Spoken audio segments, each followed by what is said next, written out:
Good day, Canada. Good evening, Asia. It's Thursday, 12 p.m. in Toronto, and it's time for our regular webinar on immigration to Canada. My name is Alex Davidson, and today we'll talk about immigration to the territory of Yukon. I know that we have listeners today from Bangladesh, as well as guests from Nepal, from India, and let me sincerely thank you all from the bottom of my heart for joining in. This is the agenda for the webinar today. I will introduce our team, we'll share with you our mission, our work, then I'll give you a quick and brief overview of geographical and political division of Canada. Next, we'll focus on the territory of Yukon, climate, economy, why there, and what could you and your family do in Yukon. A few slides after, we will dig deeper into the actual immigration program details.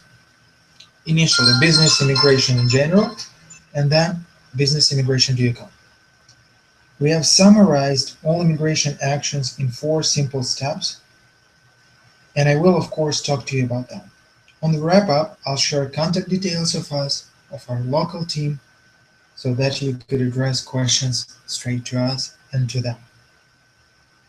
Now, a little bit of our professional team. We're an immigration and visa company with over 16 years of history and successful work. Our offices are in Toronto and in the city of Markham, and we are different in a way of approach and in a way of client's orientation, in a way we'll look at our mission. All of our personnel is licensed, certified, and professional immigration specialists who are passionate for their work and, most importantly, are responsible for what they're doing. Over a period of our work, we have helped over 8,400 people to relocate to Canada, either permanently or temporarily. We're stepping into Asia with a mission of change for the best and change for openness. And these free webinars are an excellent example of how we invest our efforts into education of people towards true and legal immigration programs and their requirements. Every year, the number of prospective immigrants from developing regions of Asia is rising, and as well as number of defrauded people. Many of them fell victims of so-called immigration advisors from the next street whose only interest is to get rich, benefiting from your pockets. Every day we hear mysterious ways of buying visas, buying work permits, even buying Canadian citizenship. That's exactly why we're on a mission to stop these fraudsters and crooks, and to teach and to raise awareness and to show all of you how immigration could really be easy, simple, and welcoming if approached right and with the right team of professionals. I'm tremendously thankful to all of you joining our regular webinars and spreading the word about them around. Together we'll be able to change the situation for the best. Territories and provinces of Canada. Although this information might be known to all of you, that the better you comprehend the country where you want to immigrate, the better your chances for success are.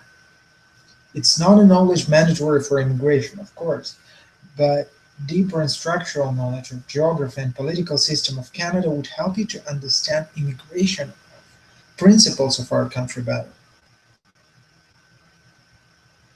Our country is the second largest in the world. It's huge, it's beautiful, and it's welcoming. Canada is divided into 10 provinces and 3 territories. One of such territories is Yukon. You can, by the way, see it in the top left bottom of the map.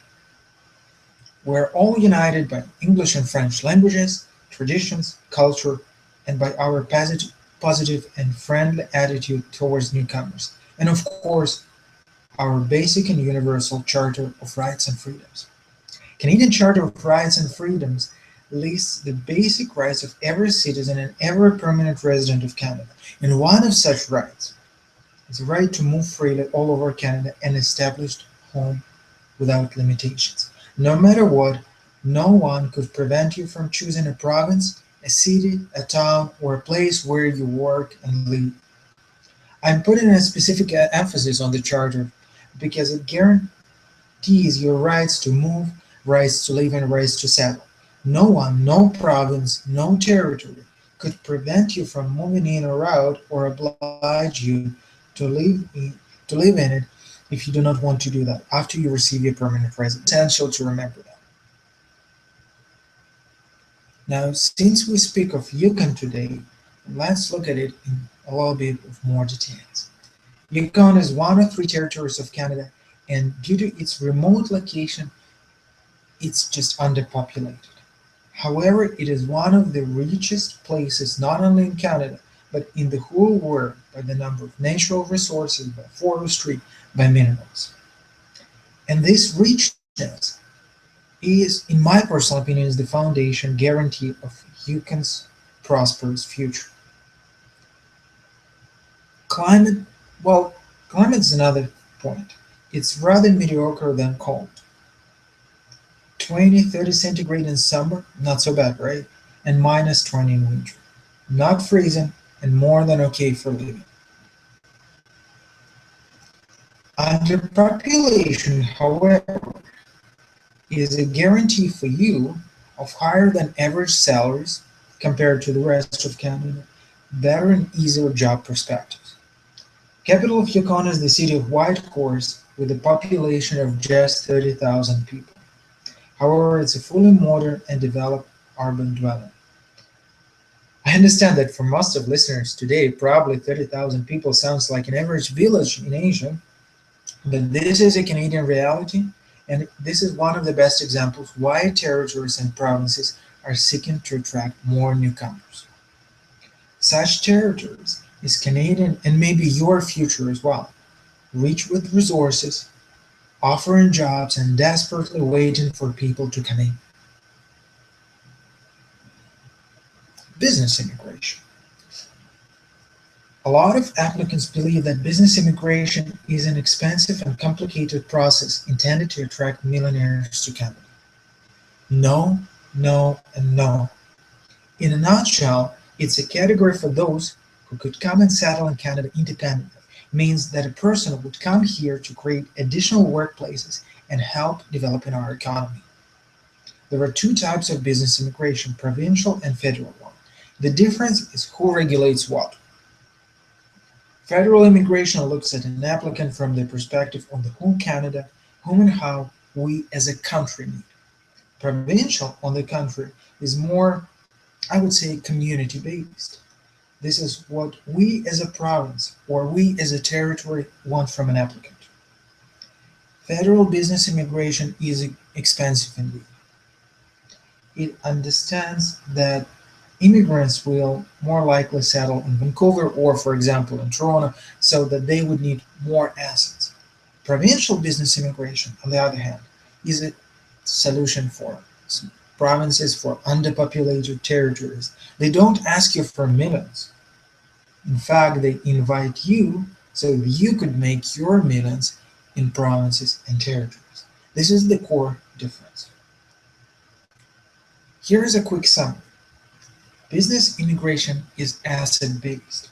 Its goal is to create, and it could be federal or provincial. It is not expensive if approached properly, and it starts with programs for applicants who have only about $200,000. Not to invest those $200,000, no, just to have in assets. There are over a dozen of business immigration programs available and await for applicants who want to relocate to Canada securely, fast, and avoid wasted time at, for example, Express Entry Pool. Since we are focusing on business immigration to provinces, let's talk about them in details. Remember, our task is to help you to understand how immigration functions, how your skills, abilities, assets, and knowledge could be applied to it. Provincial immigration has three major goals: to attract newcomers. Remember, we spoke about the underpopulated and enriched Yukon. retain newcomers so that they do not want to go anywhere else. Always remember Charter of Rights and Freedoms. No one could restrict you. We could create environment which would let you stay in the province or in the territory, but we could not actually prevent you from moving in or out. And of course, the third goal is to do everything possible to support your business development. These are the three goals of provincial business immigration. How to put these goals into practice? Three goals and three initiatives. First of all, attracting applicants. So we would have reasonable requirements so that many applicants would come. Have simple and short process with approval within just a few months. Creating workplaces. Provinces and territories sometimes issue work permits in advance, so to allow your families and you receive permanent residency after you have been established in the province, after you've started to work. Retention goal. Provinces and territories require usually small deposits to make sure that applicants would want to do business there. If they don't do so, well, deposits are not returned. No other penalties, no other restrictions. So the preamble is over. Finally, we're in Yukon. To be exact, we're looking at scrutinizing Yukon business immigration requirements. So to be successful, you have to have about 200,000 US dollars in savings equivalent in property, in investments, in bonds, in other assets. In liquid assets, one has to have about 120,000 US dollars equivalency. Again, it is your money for demonstration, not for spending, not for wasting them. To demonstrate, nothing more. Of course, obviously, this money have to be obtained legally. For those who don't know that yet, Canada does not issue visas for mafia members. To qualify for business immigration to Yukon, an applicant has to have relevant business manager, a director, a business owner. Have a business plan. Quite obvious, right? Have to have IELTS. Yes. In this particular case, IELTS 6 is needed. If you do not want to take IELTS test, remember a couple of weeks ago we spoke about Manitoba business immigration. Excellent alternative, does not require you to take IELTS at all. An applicant also has to have a score of 56 in the assessment grade. What does that mean? Means that your age, education, work experience, language abilities, for all this you would score points. For example, a quick calculation in my mind. An applicant with minimum IELTS, with 1 year of college education, age anywhere between 21 and 49, with only 1 year of work experience, scores exactly 56 in the points grid. That's another example how open provincial immigration programs are for applicants. Minimum of everything and you still pass. Much easier than, say, the federal immigration. Now, the four-step immigration process. It's a quick and nutshell guide so that you would understand program in requirements and process in details. Let's go. Step number 1, application for nomination. What we do at this step is simply let you know Yukon that we are interested. We want to be applicants, we want to go to you guys, and eventually we want to relocate, immigrate, and potentially we want to live in Yukon if everything's all right.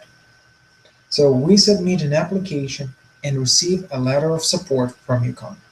At the first and the initial step, you already receive a letter of support. Step number 2, we apply for the work permit. Yukon authorities give us a chance to work even before receiving a permanent residence. At this stage, we also apply for the for the work permit for the whole family so that they could come with you and could work with you, right? No need to go by yourself. Step number 3, come into Yukon. We received work permit for the whole family, and now we want to let Yukon know, guys, we're close. We're coming to you. So what we do, we prepare and submit travel schedule. So it's needed that so Yukon authorities know that you're not lost and you're coming to them soon. Of course, you have 2 weeks to nourish your curiosity and travel across Canada. Next, within 2 weeks, you come to immigration officials in Yukon to say hi and present your documents. Now establish your business here and start working it. Last step, everything's settled, business is working, established, everything's good. So what we do, we apply for the permanent residency. Not difficult at all. Seriously, 4 steps, really available for almost everyone. Just again, a quick calculation in the mind. We have to demonstrate 200,000 equivalency in US dollars. An average person, an average working family with a property, with a few assets, with bonds, with money, with savings, would be able to accumulate that amount. Again, it's not something which you would be required to spend. It is not something which you would be required to invest. It is just your money which have to be demonstrated. Why? Because it's believed that after you come to Canada, you would have expenses, right? And instead of looking for the job immediately, you would be given a chance to establish your own business, to create your own workplace, and to create additional work and jobs in Canada. So these are the presumable assets which you may or may not spend when you decide to spend them on yourself in Yukon. We're often asked what business is popular in Yukon and what should I do? Well, guys and gals, Yukon needs almost everyone. They are hungry for businesses, so whatever you reasonably do is welcome. From a small family hotel to a close outlet would be welcomed, would be greatly accepted. So let's quickly wrap up. Yukon Business Immigration is one of the least expensive programs available right now. It's different from others in 2 essences. It's very, very fast because territorial processing could be just a few months compared to years. And it first gives you work permit and only then the permanent residency status. Yukon is a future. It's rich, it is undeveloped, and it's awakening. In a few years, its economy would start playing more and more and more role in North America, and you may stand at the foundation of this awakening. On the other hand, I always recommend to keep your eyes wide open. Yukon is not the only option available for you. Business immigration programs in Manitoba, for example, could give you a chance to come without IELTS. It would be slightly longer. Apparently, it's not just a couple of months, but it gives you permanent residency. There are pros and cons everywhere. And to evaluate those pros and cons and help you to decide, a team of certified immigration experts is here to help you. As your experts team, we are here to assist, to help you select, compare, and pass immigration programs. We help our clients to understand all pitfalls, all benefits of different programs, and that's how, in my opinion, a true team should work. And speaking about the team, you may see on this slide our direct contacts and contacts of our team in Bangladesh as well. Visa Center is a company of experts, company of friends, those who could support you locally, so feel free contacting them. In the beginning, I also mentioned lies and fraud which exists in Asia. So we're here to help you to fight it. And a light of knowledge is probably the most powerful weapon of breaking this darkness of local, non-licensed, non-certified consultants who could only count your money. Listen to the webinars, ask questions, send us emails, send us notes directly to me, to the Visa Center. The more you actually know, the better you would be prepared for immigration to Canada. Last but not least, I do have my personal request to you all. Spread the word. Please subscribe. Please tell your friends on what we are doing and follow our weekly webinars. Please give us your like on Facebook. Please give us +1 on Google+. We work for you every single day, and it's always a pleasure to see that you support us as well. I believe that together we will be able to change the situation with immigration to Canada from Asia, and will protect people and communities from fraud. Thank you from the bottom of my heart. Thank you so much for being with me today. And next time we will continue talking about provincial immigration, and then we will discuss Nova Scotia nominee program, how you could apply, what would be the requirements, how it could be applicable for me, and how I can pass without having relatives or friends in Nova Scotia. Please stay tuned with us, and for now, goodbye.